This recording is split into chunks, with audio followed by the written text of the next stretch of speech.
আর তখনই ওরও নিজের পিছনে সেই কালো কাপড় পরা ভয়ঙ্কর আত্মাকে দাঁড়িয়ে থাকতে দেখে। তার গোটা শরীর পচে গেছে, হাতে লম্বা নখ এবং পরনে কালো কাপড়। পরক্ষণে সে ওরকে হন্ট করে নৃশংসভাবে মেরে ফেলে। এদিকে জঙ্গল পথে গাড়ি ঠিক করার সময় হঠাৎ ওরা গ্রামের দিকে হন্তদন্ত হয়ে দুজনকে যেতে দেখলে জিজ্ঞেস করে কি হয়েছে। এরপর যে উত্তরটা এলো সেটা তারা আশা করেনি। ম্যাডাম ওরোর ভয়ঙ্কর অ্যাক্সিডেন্টে মৃত্যু হয়েছে।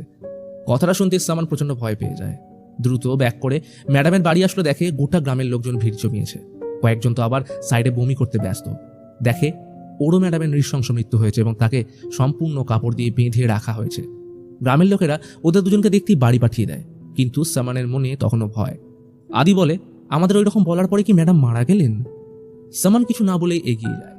ঠিক সেই সময় বাড়ির পাশে মিশকালো অন্ধকারে গ্রামের সেই পাগলটাকে দাঁড়িয়ে থাকতে দেখা যায়। পরের দিন জানাজার সময় গ্রামের সবাই ম্যাডামের বাড়িতে উপস্থিত। সামানের মনে তখন অনুশোচনা বোধ কাজ করছে। হঠাৎ নজর যায় ম্যাডামের মুখের দিকে। ক্ষণিকের মধ্যে এক ভয়ঙ্কর রূপে তাকে দেখতেই সামান ভয় পেয়ে যায়। এমনকি ম্যাডামকে গাড়িতে নিয়ে যাওয়ার সময় তাকে পচা গলা অবস্থায় দেখে চমকে উঠতেই চোখ খোলে বাড়িতে। এতক্ষণ সে দুঃস্বপ্ন দেখছিল। দরজায় আদি টোকা মারার শব্দে ঘুম ভাঙল। বন্ধুকে সান্ত্বনা দিয়ে তার মন হালকা করার জন্য জানায় স্কুলে নতুন ম্যাডাম আসছে, হয়তো সে ওর মতো স্ট্রিক্ট হবে না। তবে এখনও মনের মধ্যে সে একটাই প্রশ্ন, তাদের বলার পরে কেন এরকম হলো। সন্ধ্যায় সামান যখন ঠাকুমার জন্য খাবার রেডি করছিল, হঠাৎ দেখে ঠাকুমার জানলার দিকে একভাবে তাকিয়ে কিছু একটা বলার চেষ্টা করছে। চোখে মুখে ভয় স্পষ্ট হয়ে ফুটে উঠছে। সামান বুঝে পায় না কি হলো। তখনই দরজা নিজে থেকেই খুলে যায়।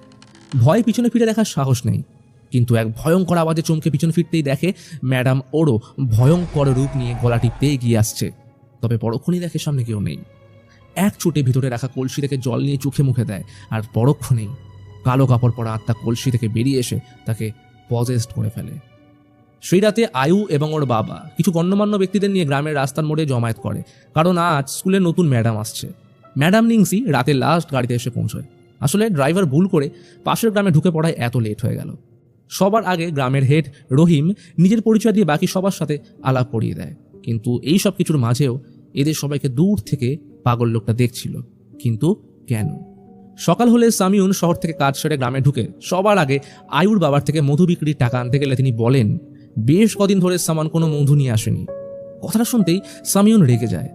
মনে মনে ঠিক করেই ফেলে আজ বাড়ি গিয়ে ভাইকে ভীষণ পেটাবে। আর সেটাই হয়। সামিউন বাড়ি এসে তাকে ভীষণ মারে। রাগের চোটে চেঁচিয়ে বলে, তুই কি চাস? উত্তর আসে, তোর মৃত্যু।